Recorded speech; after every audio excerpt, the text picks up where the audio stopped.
I never thought I would spend a Tuesday morning staring at an invoice for $3,000 taped to my mailbox, but here I was, coffee growing cold in my hand while my blood pressure shot through the roof.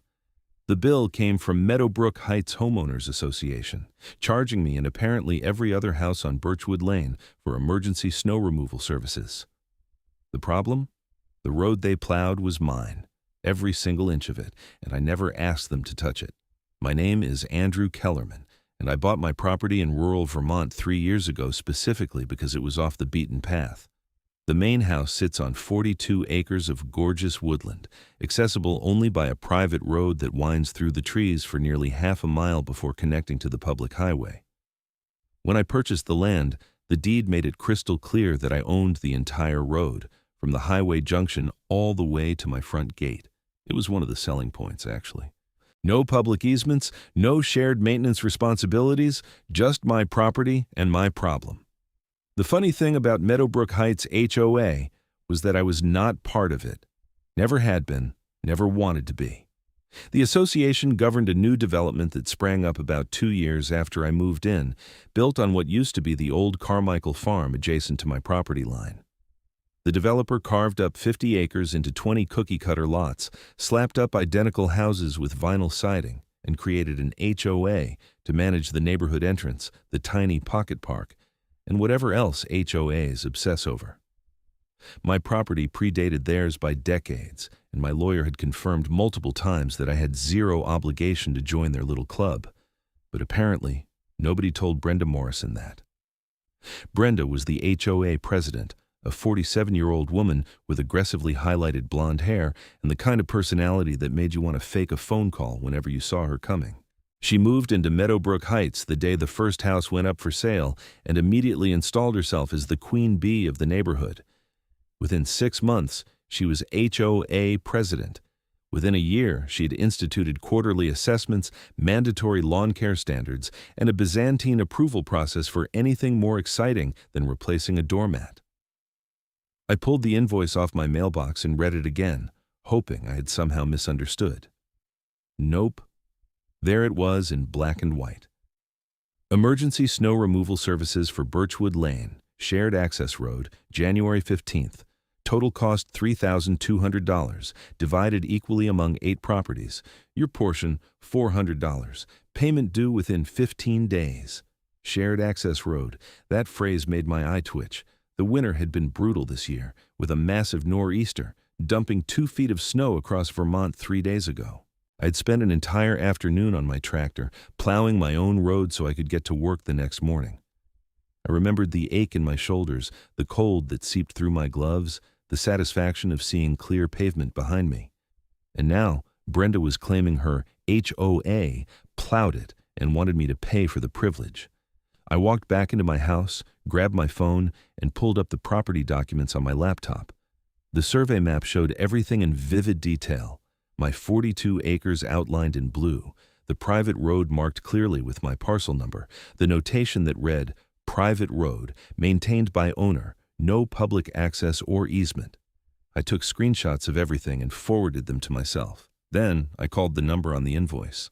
A chirpy voice answered after 2 rings. "Meadowbrook Heights, HOA. This is Donna speaking. How can I help you today?" "Hi, Donna. This is Andrew Kellerman. I just received an invoice for snow plowing services, and there seems to be a mistake." "Oh, Mr. Kellerman, yes. Let me pull up your account." I heard typing. "Okay, I see you're at 1247 Birchwood Lane. The invoice is correct. We had Schneider Plowing come out during the storm because the shared road was impassable." "That's the issue," I said, keeping my voice level. "Birchwood Lane is not a shared road. It's my private driveway. I own it entirely, and I already plowed it myself." There was a pause. "I don't think that's right, Mr. Kellerman. Mrs. Morrison said Birchwood Lane provides access to several properties."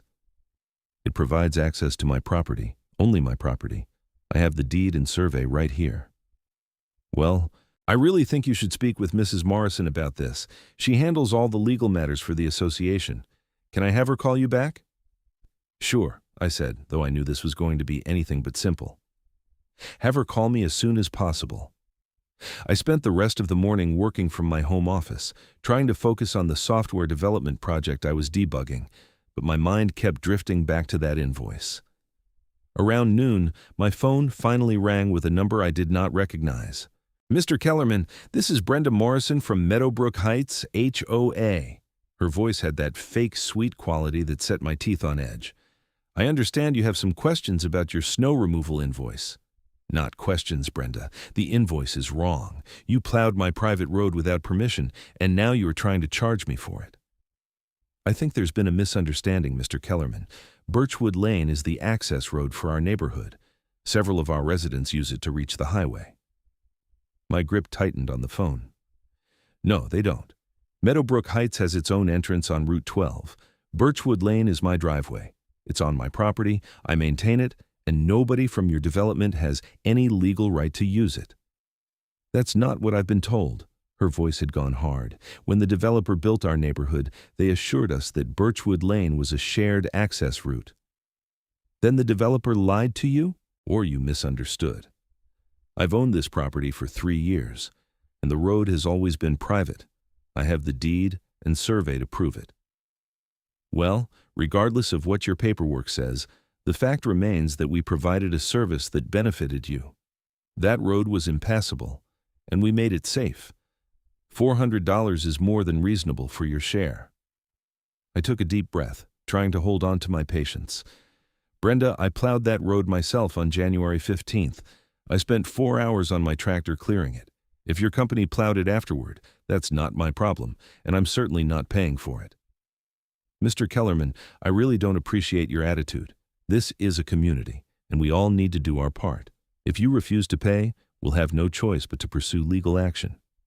"You do that," I said, "and while you're talking to your lawyer, ask them to explain property law to you.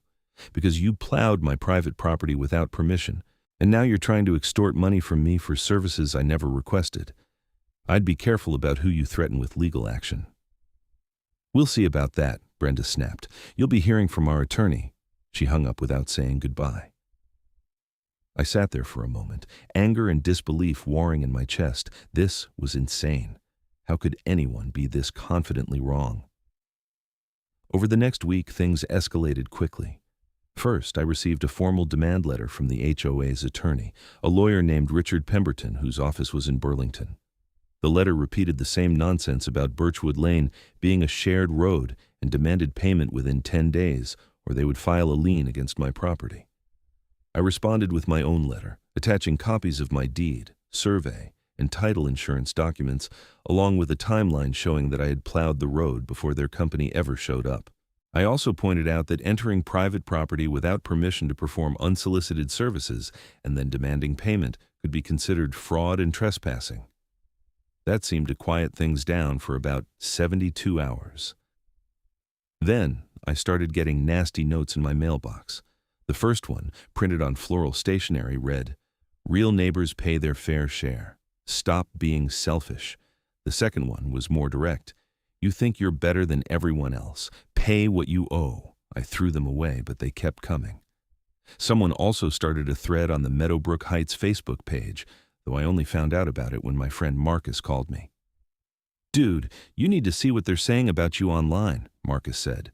"He lived 2 towns over and had helped me move into the property when I first bought it. This HOA lady is dragging you through the mud." Let me guess, Brenda Morrison. Bingo. She's posted like 8 times about how you're refusing to pay for communal services and trying to take advantage of the neighborhood. People are eating it up. I had Marcus send me screenshots. Brenda's post painted me as a freeloader who used the community road but refused to contribute to its maintenance. She conveniently left out the part where I owned the entire road and had never asked for or needed their help. The comments were even worse, full of people I had never met calling me entitled and selfish. "Can she legally post lies about you like that?" Marcus asked. "Probably not, but proving defamation is expensive and time-consuming. I'm hoping this all dies down once reality sets in." I was wrong. The following Monday, I came home from a grocery run to find a bright orange notice stapled to my fence post. It was from the town of Riverside, informing me that a complaint had been filed regarding illegal obstruction of a public right-of-way, and that I needed to appear at a zoning board hearing on February 8th. I called the town clerk's office immediately. "Hi, this is Andrew Kellerman. I just received a notice about a zoning hearing, and I'm trying to understand what's going on. The clerk, an older woman named Patricia, who I had dealt with before when getting permits, sighed heavily. Oh, Mr. Kellerman, yes. The HOA filed a complaint claiming that you've been blocking access to a public road. Birchwood Lane is not a public road. It's private property. I know, Patricia said, sounding tired. I pulled the records after the complaint came in. Your property documents are clear, but the HOA has been very persistent, and the zoning board has to hold a hearing whenever a formal complaint is filed. It's just procedure.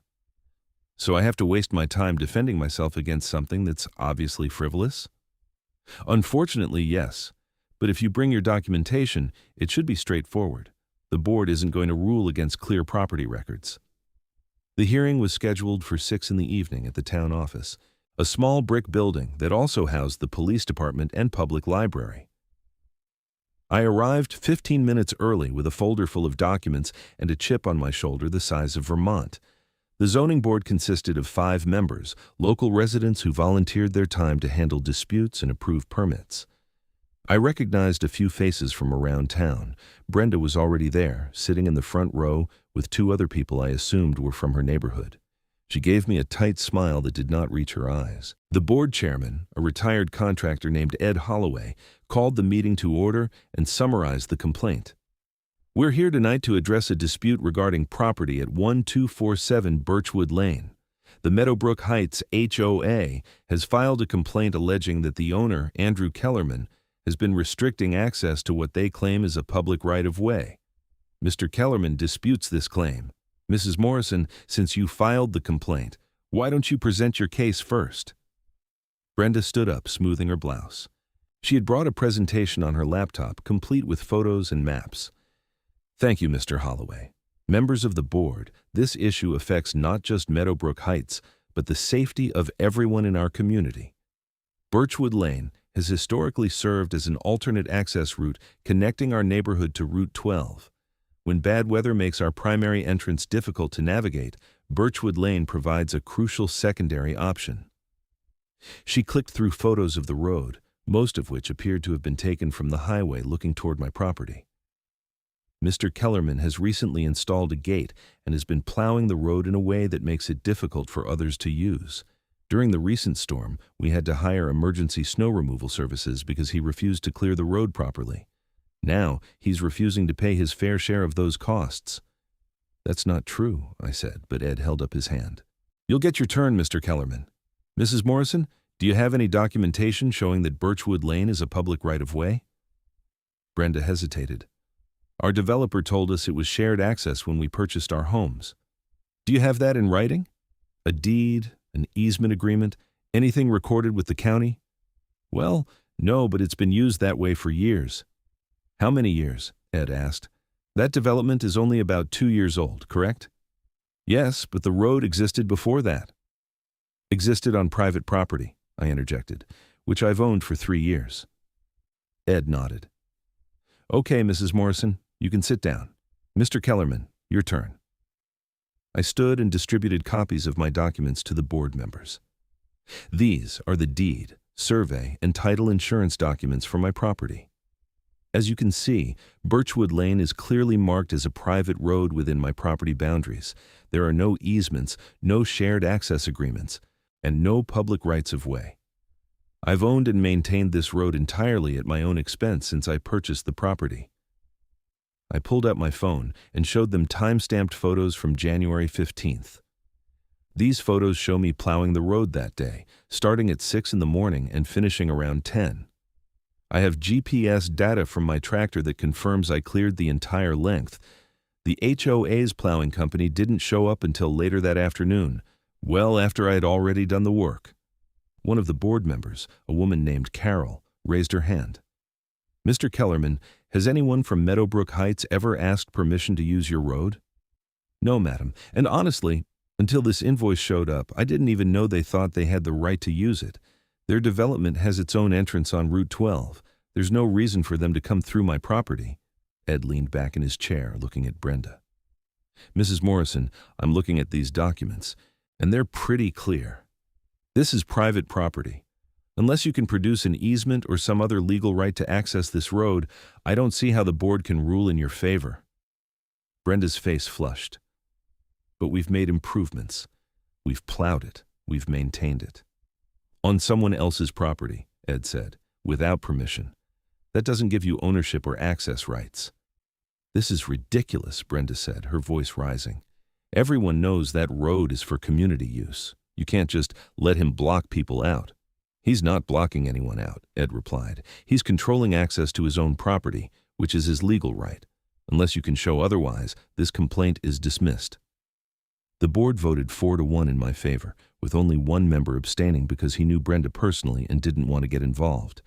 I left the meeting feeling vindicated but exhausted. This should have been the end of it. It was not.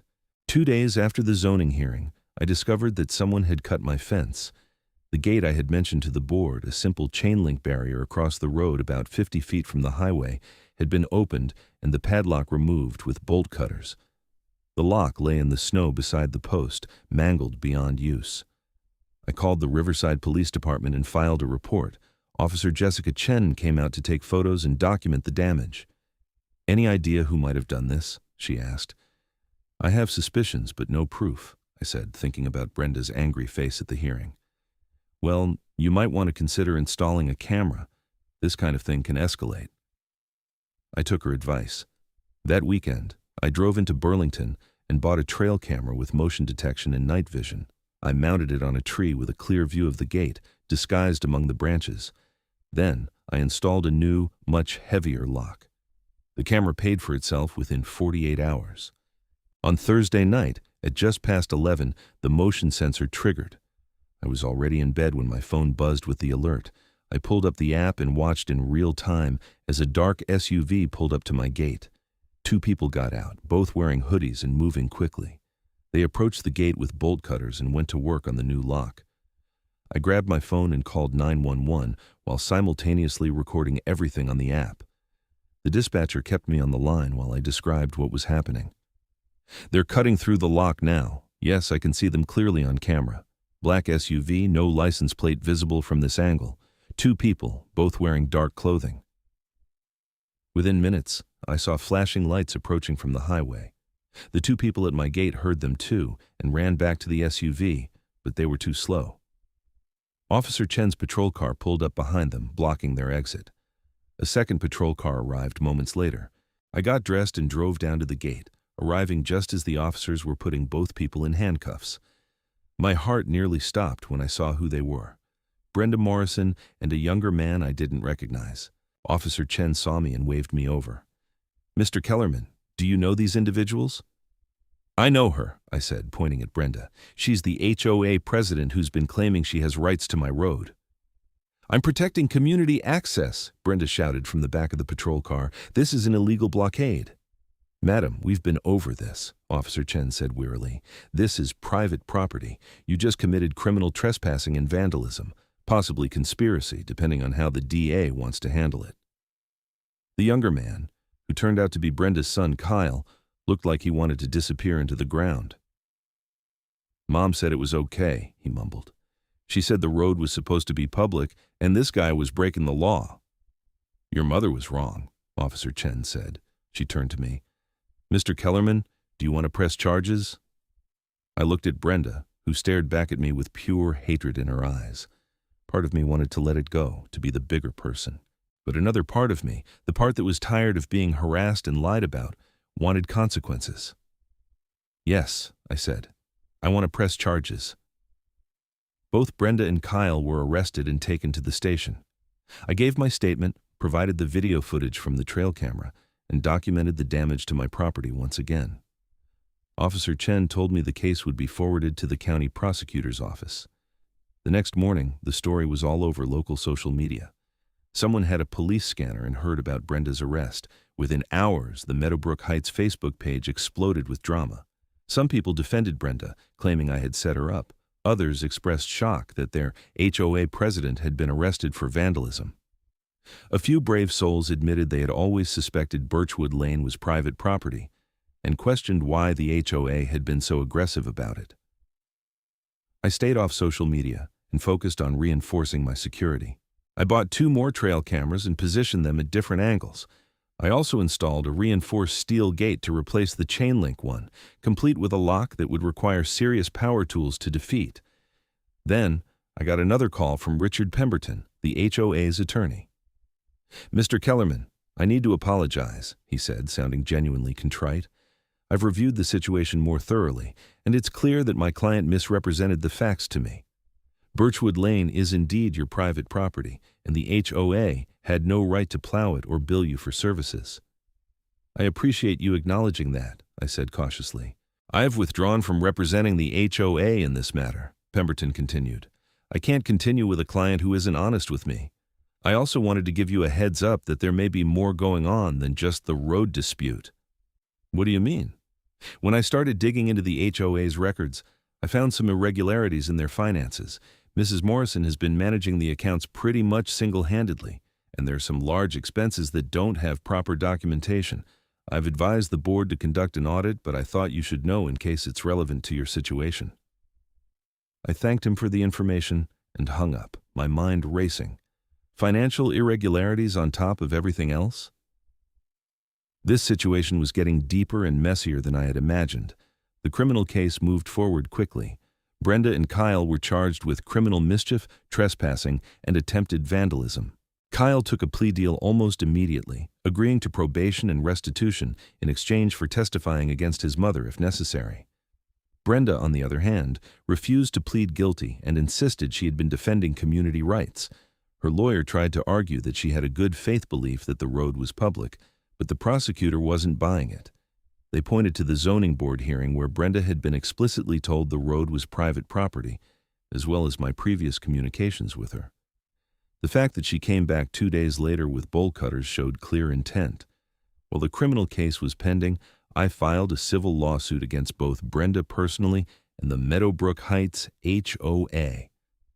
I sued for trespassing, defamation, harassment, and the cost of all the security equipment and legal fees I had incurred. My lawyer, a sharp woman named Lisa Tanaka, was confident we had an excellent case. "The documentation is overwhelming," Lisa said during one of our meetings. "You have everything in writing, you have video evidence, and you have multiple witnesses to their harassment. This is about as straightforward as civil cases get." "What about the HOA itself?" I asked. "Are they liable for what Brenda did?" "Potentially, yes. If we can show that she was acting in her capacity as HOA president and that the board either knew or should have known about her actions, then the HOA can be held responsible. That's why we're naming both as defendants." The audit of the HOA's finances came back 3 weeks later, and the results were explosive. Brenda had embezzled nearly $40,000 over the course of 18 months. She had done it through a combination of fake invoices, inflated service costs, and payments to non-existent contractors. The snow plowing bill that started this whole mess? The actual plowing company had charged $800 for the entire job. Brenda had billed the neighborhood for $3,200 and pocketed the difference. The HOA board called an emergency meeting and immediately removed Brenda as president. They also filed their own criminal complaint for embezzlement and fraud. The county prosecutor added those charges to Brenda's existing case. Meanwhile, I was still dealing with the aftermath of Brenda's defamation campaign. Even though the truth was coming out, there were still people in the community who believed I was somehow in the wrong. I got nasty looks at the grocery store. Someone left a bag of dog waste on my mailbox, and my truck's tires were slashed while I was at the hardware store. I bought more cameras and installed them around my entire property. I also started documenting every single incident, no matter how small. Lisa told me all of it would strengthen my civil case. The preliminary hearing for Brenda's criminal charges took place in early March. I attended as a witness, sitting in the back of the courtroom while the prosecutor laid out the evidence. Brenda's new lawyer, a public defender named Mike Torres, did his best to argue for leniency, but the facts were damning.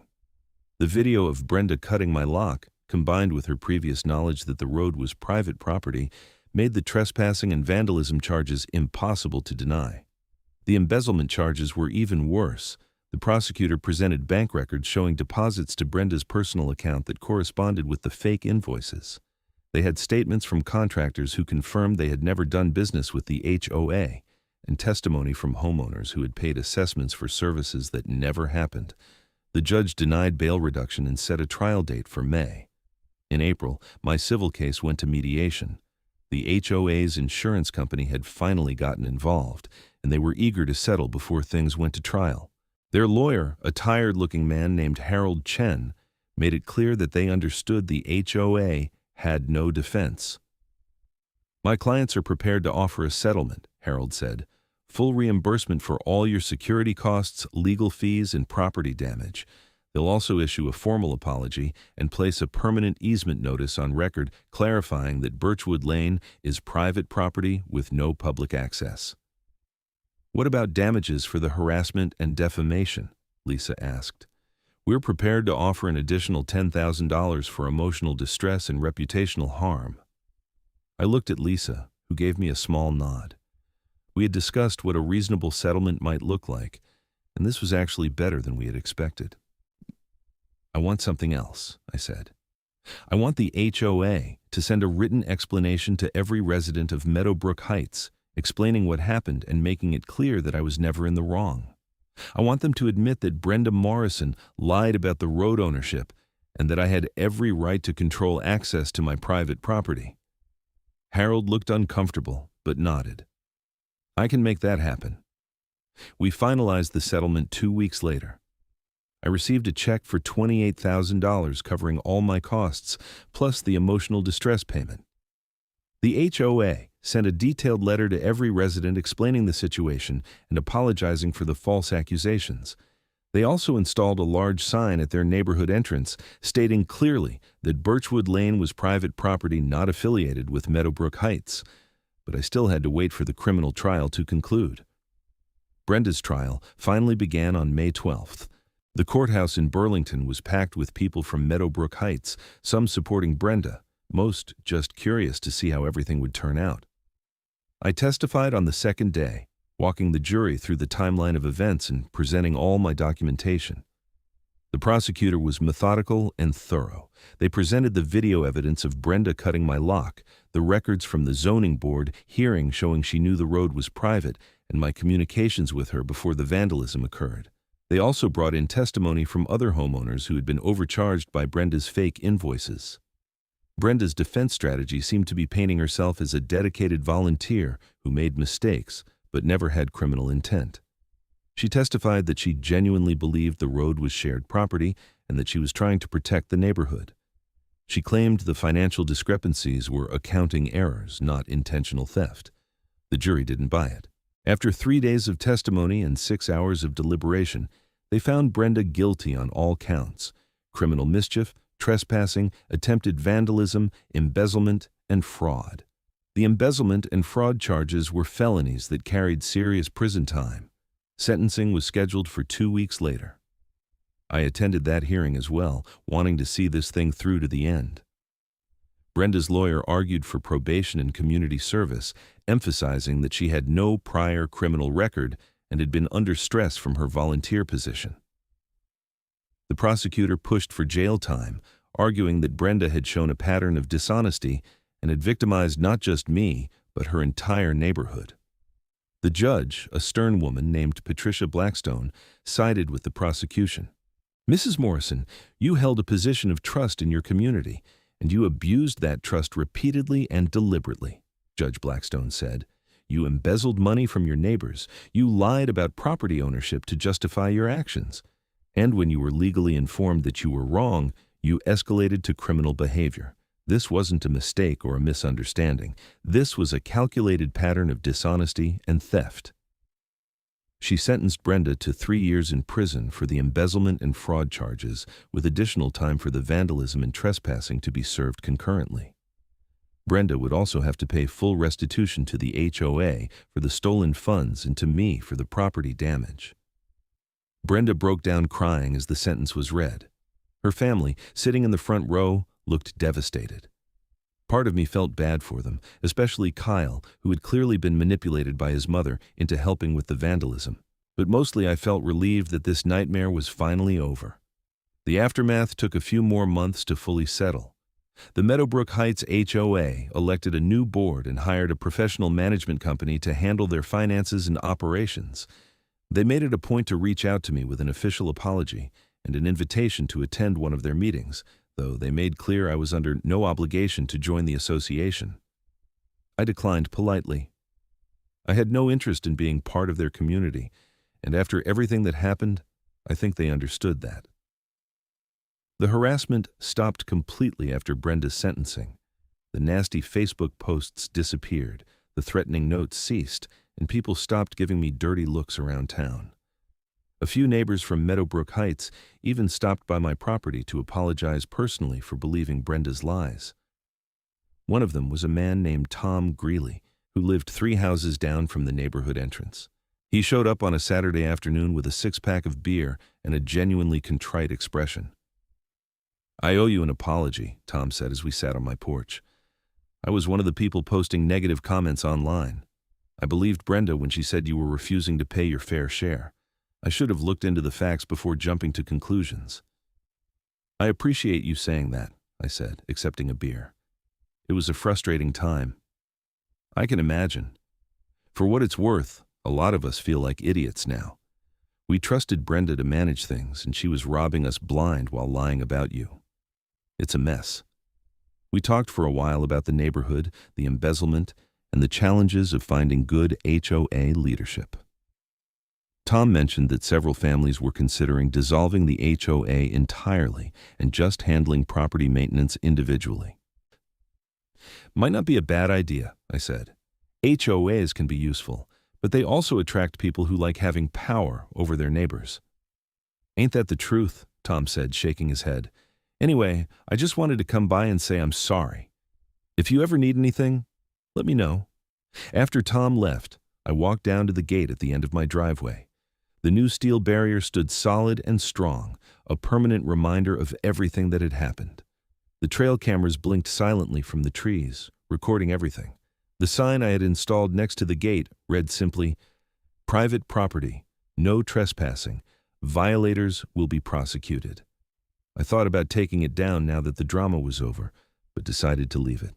Not as a threat, but as a clear boundary. This was my land, my road, my home. I had worked hard to buy it, and I had every right to protect it. Summer came to Vermont with its usual burst of green and warmth. I spent my weekends maintaining my property, cutting trails through the woods, and enjoying the peace and quiet that had drawn me here in the first place. The private road remained exactly that, private. I plowed it in winter, graded it in spring, and maintained it year-round without anyone's help or interference. In July, I got a call from Lisa Tanaka with good news. Brenda's restitution payments had started coming through, routed through the court system. The first check covered the damage to my fence and gate. More would follow as Brenda worked through her prison sentence and payment plan. "She'll be paying this off for years," Lisa said, "but at least you're getting something back." "Honestly, I'm just glad it's over," I told her. "The money helps, but mostly I just want to move on with my life." "Understandable. If anything else comes up, you know where to find me." I hung up and looked around my office, at the comfortable home I had built for myself here in the woods. The legal battle had been exhausting and expensive, even with the settlement and restitution. But it had also been necessary. Some people, like Brenda Morrison, genuinely believed they had the right to control things that didn't belong to them. They wrapped their overreach in language about community and fairness, but underneath it was just a desire for power and control. Standing up to that had been important, not just for me, but as a matter of principle. Property rights meant something. The law meant something. You couldn't just decide you owned someone else's land because it was convenient for you, and you couldn't harass people into submission when they stood up for themselves. In September, I heard through the grapevine that Meadowbrook Heights had officially dissolved their HOA. The homeowners voted unanimously to disband it and instead formed a loose neighborhood association with voluntary participation and no mandatory fees. They still maintained their entrance and pocket park, but through individual contributions rather than forced assessments. I thought that was probably the healthiest outcome. Communities could work together without creating little fiefdoms of petty power. As October brought autumn colors to the trees along my road, I realized I'd been living here for over 3 years now. 3 years of seasons changing, of mornings watching deer graze in my meadow, of working from home with nothing but forest sounds outside my window. The drama with Brenda and the HOA had taken up almost a year of my life, but it was just 1 year. I had many more ahead of me, hopefully peaceful ones. I replaced the old trail cameras with newer models and added solar panels to keep them charged year-round.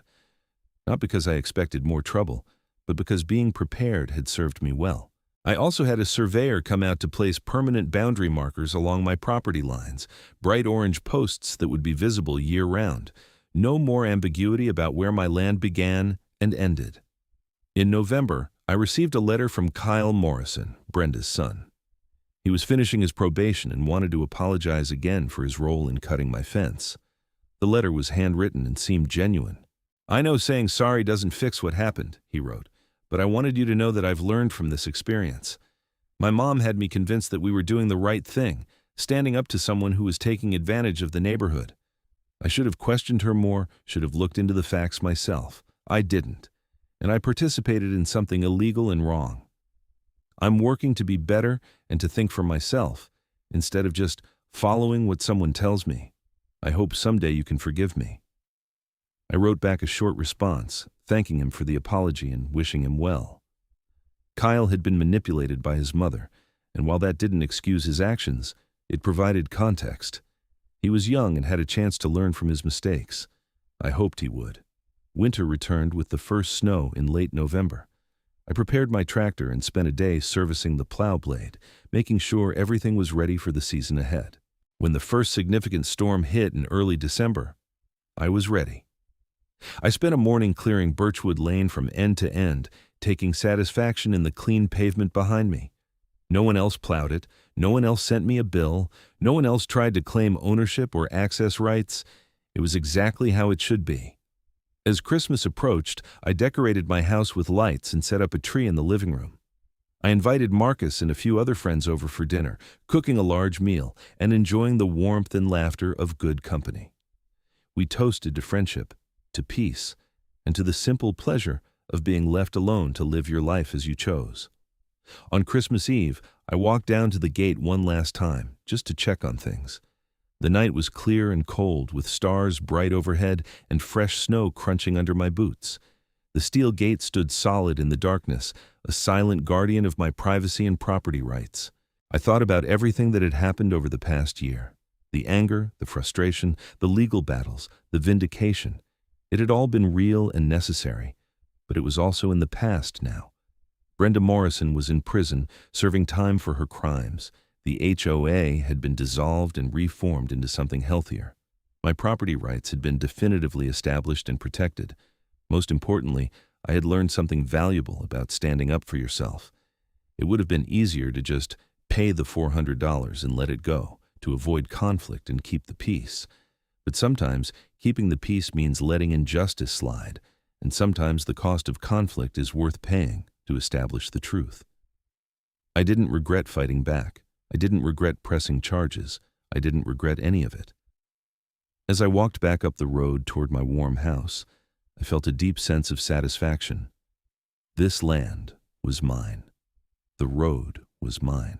The quiet, the privacy, the security of knowing I could live here without interference or harassment, that was mine too. I had defended it, protected it, and won. The new year arrived with fresh snow and clear skies. I made resolutions like everyone else, mostly focused on health and work projects, but also including one about staying vigilant. Not paranoid, but aware. Good fences and clear boundaries made good neighbors, and I intended to maintain both. In January, I got an unexpected letter from the Vermont Department of Transportation. They were updating their road records and wanted to confirm the status of Birchwood Lane. I sent them copies of my deed and survey, along with a notarized statement that it was a private road with no public access or easement. They updated their records accordingly and sent me confirmation. That felt like the final piece clicking into place. Every official record now clearly showed what had always been true. This was my road, my property, my home. As winter deepened and the snow piled higher, I found myself reflecting on the nature of ownership and community. I wasn't against community, not at all. I waved to my neighbors when I saw them in town. I supported local businesses. I voted in local elections and cared about what happened in Riverside. But community had to be voluntary. It had to respect individual rights and property. It couldn't be imposed by people who confused authority with power and service with control. Brenda Morrison had made that mistake. She thought being HOA president gave her the right to make decisions about property she didn't own and to punish people who disagreed with her. She had confused her voluntary position with actual authority, and when reality didn't match her expectations, she had doubled down rather than admit she was wrong. It had cost her everything: her freedom, her reputation, her position in the community, all because she couldn't accept that some things were beyond her control. In February, I attended a town meeting about proposed changes to the zoning ordinances. The room was full of residents with varying opinions about density, setbacks, and commercial development. I listened to the debates and participated when appropriate, offering my thoughts on property rights and the importance of clear regulations. During a break, Ed Holloway from the zoning board approached me. "Good to see you, Andrew. How are things out on Birchwood Lane?" "Quiet," I said with a smile. "Just the way I like it." "Glad to hear it. That whole situation with Morrison was unfortunate. I'm sorry you had to go through all that." "I appreciate that, but it worked out in the end." "Still, it's a reminder that we need to be careful about HOAs. They can do good work, but they can also attract the wrong kind of people." I nodded. "That's true of any organization, I suppose. The key is accountability and clear limits on authority." Ed agreed, and we chatted for a few more minutes before the meeting resumed. Spring arrived gradually, as it always did in Vermont. The snow melted slowly, revealing the mud and brown grass underneath before the green finally emerged. I spent weekends raking and cleaning up winter debris, preparing my property for another growing season. The road needed grading after the freeze-thaw cycles, so I hired a local contractor to come out with equipment. He did a thorough job, smoothing the surface and improving drainage.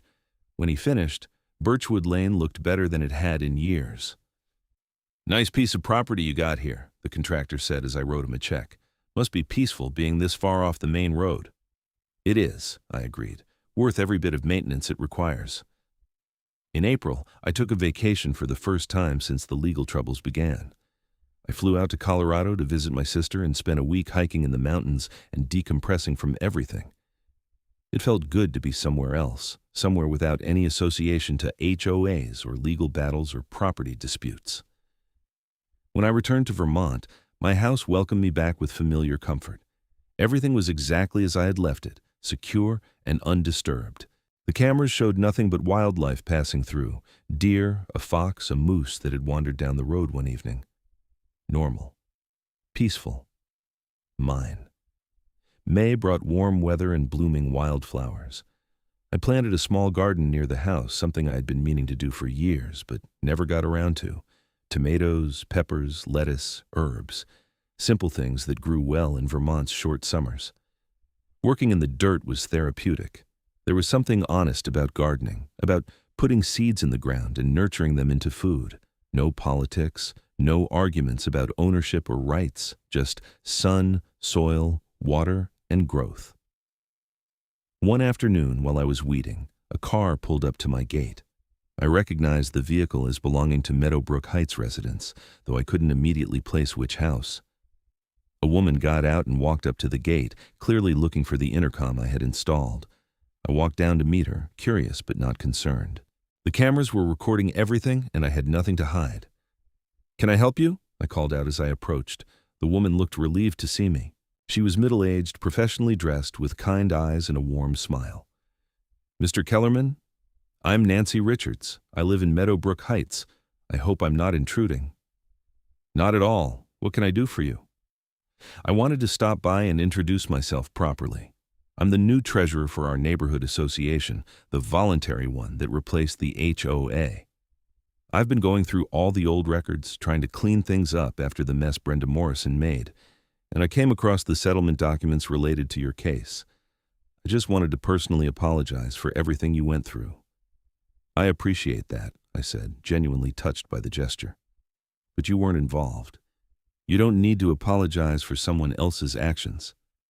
Maybe not legally, but morally, I think we all share some responsibility. We elected Brenda. We trusted her without verifying what she told us. We should have asked more questions when she started claiming things about your property. Our laziness and blind trust made things worse for you. I opened the gate and invited her to walk up to the house. We sat on the porch and talked for over an hour.